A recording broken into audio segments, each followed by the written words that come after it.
এয়া আমি ব্লগ এটাৰ কাম কৰিছোঁ ঘৰতে নিজে বনাইছোঁ এইটো হৈছে মল বুলি কয় এই মলটো আমি কিনি আনিছোঁ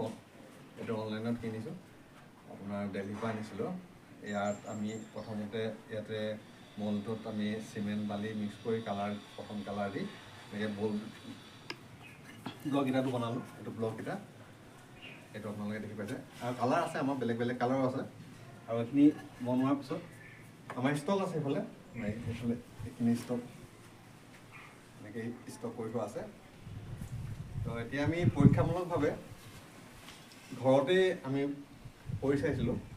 তো ভাবিছোঁ আমাৰ কাৰ্যটো ঠিকেই আছে এয়া আমি নিজেই ঘৰতে পাৰিছোঁ নিজেই মিস্ত্ৰী আমাৰ দুজন আছে সহযোগী আমি এনেকৈ পাৰিছোঁ আমাৰ ব্লকটো বনোৱাৰ পিছত পাৰিবৰ কাৰণে আমাক প্ৰথমতে এটা আমি এইটো পাতা বুলি কয় পাতাটোৱে আমি প্ৰথম মাটিখিনি খুব ধুনীয়াকৈ সমান কৰি লৈছোঁ আৰু তাৰপিছত লাগিব আপোনাৰ এখন কৰণী আৰু এটা লেভেল পাইপ এইটো হৈছে মেইন হাথিয়াৰ এই হাথিয়াৰটো হ'লে আপোনাৰ ব্লকটো আপ ডাউন নহয় একদম সমানকৈ হ'ব এই বস্তুটোৱে হৈছে আপোনাৰ ফিনিচিঙৰ কাৰণে দৰকাৰী আটাইতকৈ প্ৰয়োজনীয় বস্তু এইটো আৰু এতিয়া আমি এনেকৈ ব্লক ইটাবিলাক পাৰি আছোঁ তাৰপিছত আমাৰ এটা ব্লক এটা দিয়া এটা আনি দিয়া আপোনালোকে দেখিবলৈ পাইছে আমি এটা ব্লক লগাইছোঁ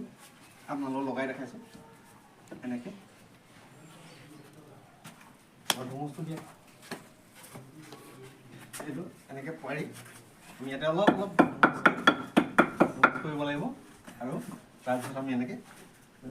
লেভেল কৰিব লাগিব এতিয়া লেভেলটো আমাৰ ঠিক আছে টিপ টপ অ'কে